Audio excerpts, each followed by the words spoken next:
মধ্যপ্রাচ্যে চলমান Iran America Israel সংঘাতের ফলে ৩১ জন ক্রু নিয়ে সংযুক্ত আরব আমিরাতের শারজাহ বন্দরে আটকা পড়েছে বাংলাদেশ শিপিং কর্পোরেশন বিএসসির জাহাজ বাংলার জয়যাত্রা।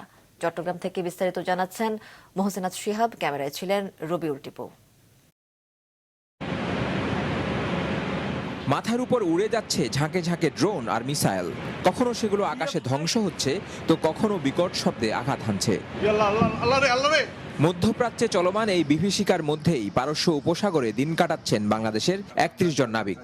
গত ১১ই মার্চ দুবাইয়ের জেবেল আলী বন্দরে পণ্য খালাসের পর কুয়েতের একটি বন্দরে পণ্য বোঝাই করার কথা ছিল তাদের, কিন্তু ঝুঁকি থাকায় তা নিরাপদ স্থানে সরিয়ে আনার সিদ্ধান্ত নেয় বাংলাদেশ শিপিং কর্পোরেশন।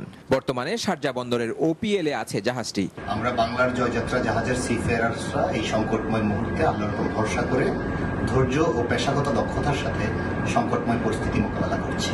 এই সংকটময় মুহূর্তে আমরা সাহসিকতার সাথে খুব দ্রুত কাটিয়ে উঠবো ইনশাআল্লাহ। সবাই আমাদের জন্য দোয়া করবেন। এই নাবিকরা নিয়মিতই প্রত্যক্ষ করছেন যুদ্ধের ভয়াবহতা। কখন ছাড়া পাবেন এই বন্দিশালা থেকে কিছুই জানা নেই তাদের। তবে নিরাপত্তার জন্য জাহাজটি অন্য কোনো বন্দরে পাঠানোর কথা ভাবছে বিএসসি। শারজাতে OPL, that is outer port লিমিটে রেখেছি এবং আমরা শীঘ্রই একটা ব্যবসায়িক এঙ্গেজমেন্টের কাতার থেকে মালামাল নিয়ে আবার হয়তো পোর্ট ইউএই বা ইন বিটুইন গালফ কান্ট্রিজের মধ্যে ব্যবসা করার প্ল্যান করছি।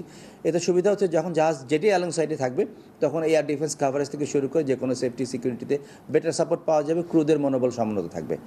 যুদ্ধ আরও কতদিন চলবে তা অনিশ্চিত।